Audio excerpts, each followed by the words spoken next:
Donnie and Dolly. The team is supported by ableauctions.ca. Closing your business? We can help. All of today's guests, including Ray Ferraro, standing by, brought to you by the Vancouver Giants. Saturday, Victoria Royals in town, in Langley, taking on the Giants at the LEC. Puck drop 7.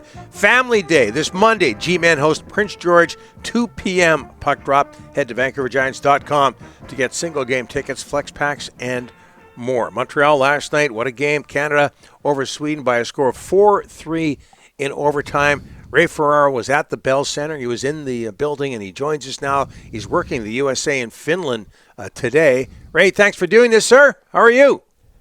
I'm doing good. I'm in the snow, man.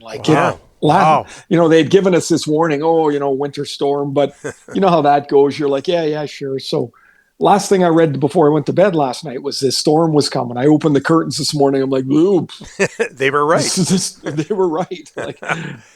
So I'm not back east much anymore. So that was an eye opener. Yeah. How special was that last night, Ray? Not just Unreal, the entertainment Donnie. on the ice, but what was happening in the crowd. It was so great. It was so fun. First of all, I don't get to go to many games as a fan. And, man, it was just so fun to be up there and watch and be excited and be surprised. Right from the very beginning, we had heard that Mario Lemieux was going to come out and be one of the 4 honorary captains. And so I don't know what it looked like on TV, but amazing. when the guys came out, you could see who the next one was. Like when Teemu came out, you could see the next one. It was Mike Richter, and you could see the next one, right? That it was going to like Richter, and then who was the Swede? Oh gosh, I lost my mind just from yesterday. Anyway, so you saw them coming out, and there were these great players, and then behind them you couldn't see anything, and that's when I knew that it is Lemieux for sure, and they kept him in the shadows. And when he came out, I can see you guys are playing it, but for people that have not seen it, it was amazing, and Mario carries himself in this regal way. And today, I must have heard this 15 times today from people that are around here that just like Jean Beliveau. Yes. Just like Jean Beliveau. And we would never, ever, in the few times I saw him, you would never say, "Hi, Jean, how are you?" It was, "Hello, Mr. Beliveau." Mm-hmm. There was just something different. And Mario is the same. When he was reading the lineup in the Canadian locker room, you see the eyes on Seth Jarvis. Mm-hmm. It was like he was like, you forget these guys are so young; they've never seen him. So just from that moment on, it was so fun. It was special to listen to the ovation for Crosby. I think there's a real appreciation the last couple of years of what Sid really means to the game, and outside of maybe in Philly where it doesn't matter because they don't like him all the time, but. There's just this appreciation for his love and dedication and greatness to the game. The people in the building just loved it. And could it have been any better of a start? They came out of there like they were shot out of a cannon. The Swedes were like they had running shoes on. They were stunned. They were, but I got to give them credit. That couldn't have been as great a night as it was if the Swedes didn't find their game. Yeah. They carried much of the last 2 periods. It was awesome. It was just so fun. Yeah, their resiliency was something else. Was there a granola bar and a bottle of Gatorade in that bag that Vincent Damphousse gave to Sidney Crosby? It looked very minor hockey, Ray. Yeah, I don't know what it was. Maybe it's a certificate at the gas station or something. I don't even know what was in the thing, but I was like, I wonder what's in there. It's maybe it's a bobblehead doll of himself. I don't know. Apparently there was a watch, but just giving him the bag just made me think of minor hockey. Hey, what about the overtime? That Nathan McKinnon said he's not even though he was fabulous in the overtime, not a fan of a 10-minute NHL overtime. What do you think? I don't think you could do it just of the sheer volume of games.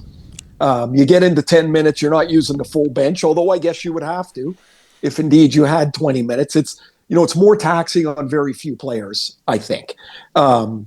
last night was, amazing to watch. Like, I think McKinnon had 4 chances. It seemed every time he turned around, he was racing down the ice again. I think there is a point here we got to remember that this game was over and Jordan Binnington made an unbelievable save. Look at this play by Crosby. To have the awareness to get back on side. Yep. Yeah. Like, it's one thing to make the pass, but if he lingers there, because he was already changing, right? He was dead tired. If he lingers a little bit, that play's offside. There's no goal. Like, just even something like that. But Binnington made save on Zibanejad and save on Kempe in overtime that gave the Marner goal a chance to be. Like, it was, we'd watch the 10 minutes all the time. It was awesome, right? So fun. But I think the players, it would be a lot with 82 games. And look at the Canucks have been to overtime 11 times this year. Yep.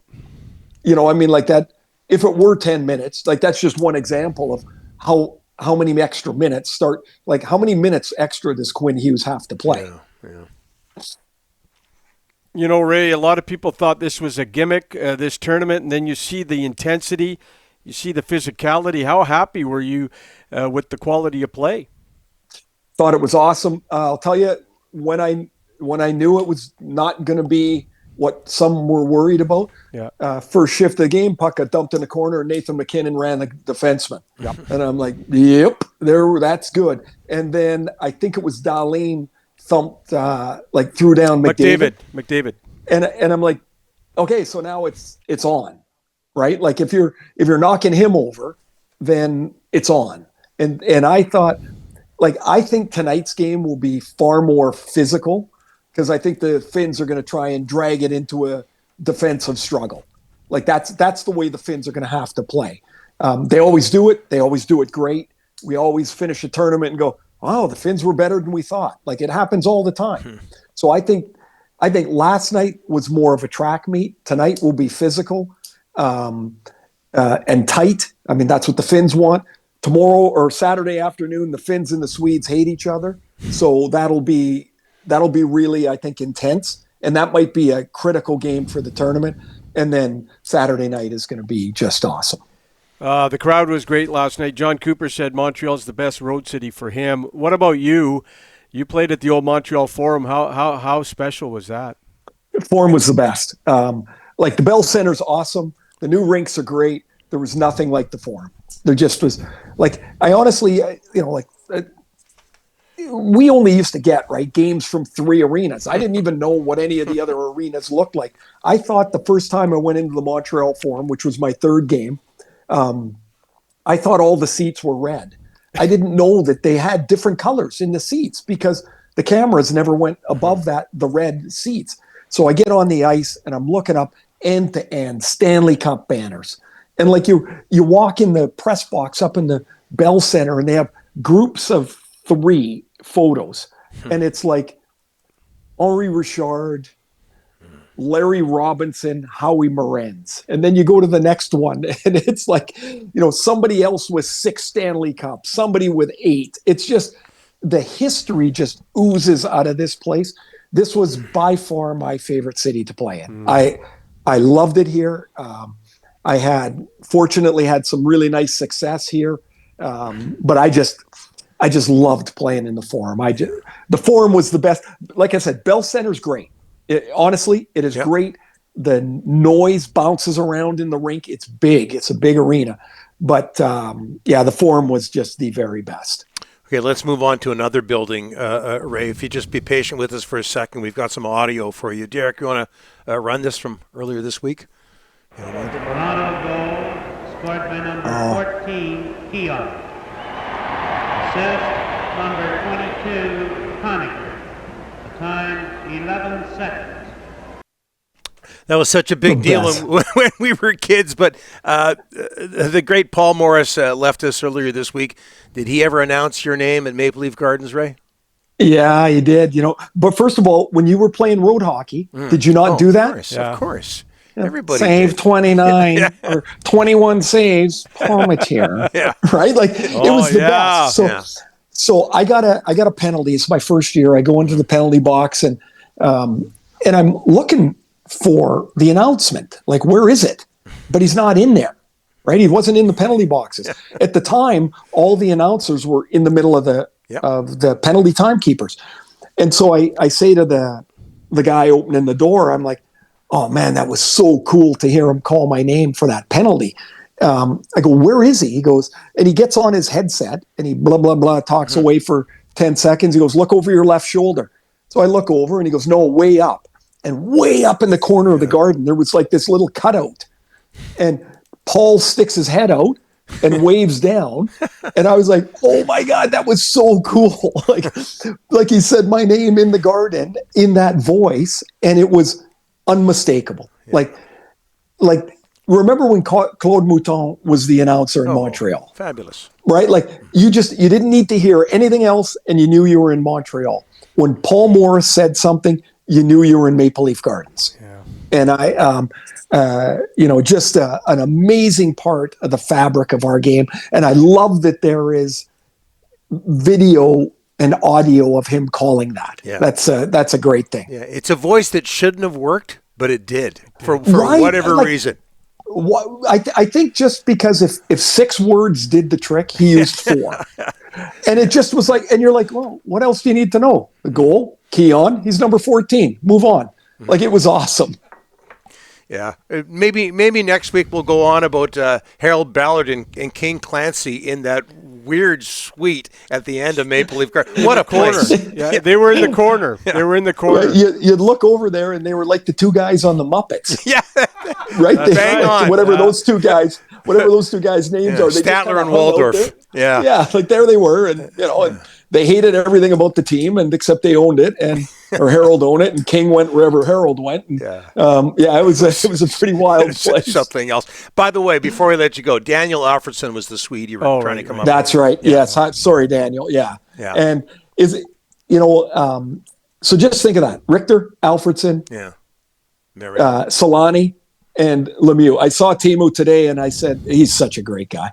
And I said, this is the busiest man in retirement of all time. He goes, oh, yeah, I've been busy. So, like, he goes to Wimbledon, he goes to the French Open, he goes to the Grand Prix. Like, he's busy doing whatever retirement should be. So, yeah, I'd like to be that busy. Ray, thanks for this. I know you could go on for an hour here, but we got to cut you short, if you will. Thanks so much for this. All the best. Yeah, you bet. We'll talk to you next week. We're doing the final in Boston on Thursday, so we'll talk to you then. All right. Get your mucklucks. Thanks, Ray. Appreciate it. Oh, yeah, mucklucks. There's a word. Love it. Right. See you guys.